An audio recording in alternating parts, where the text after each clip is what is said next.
Kung gaano kayo yan ang naabuli mo. Kung makadiscovery og kadudahang bomba, duha ka butang ang maayong masayran. Unsa kadak-a ang gisudlan ug asa na butang. Kini aron mapangandaman kung ugaling mubusikad gyud ang gidudahang bomba, dayong isumbong sa otoridad, magpalayo og dili hilabtan. Pagputok niya, lahat itataas siya. Hindi siya nakadiretso kasi hindi niya kayang tagusin ang tubig.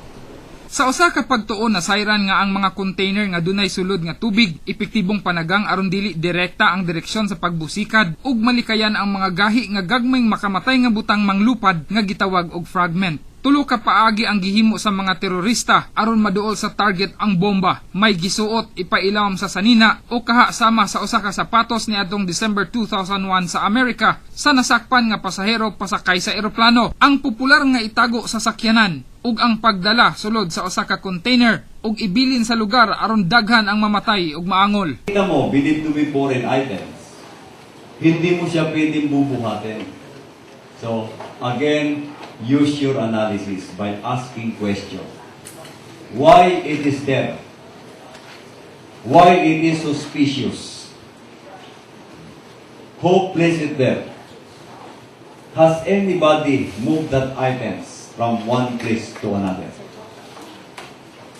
And take people away. So prior to touch or move, get this design, victims activated.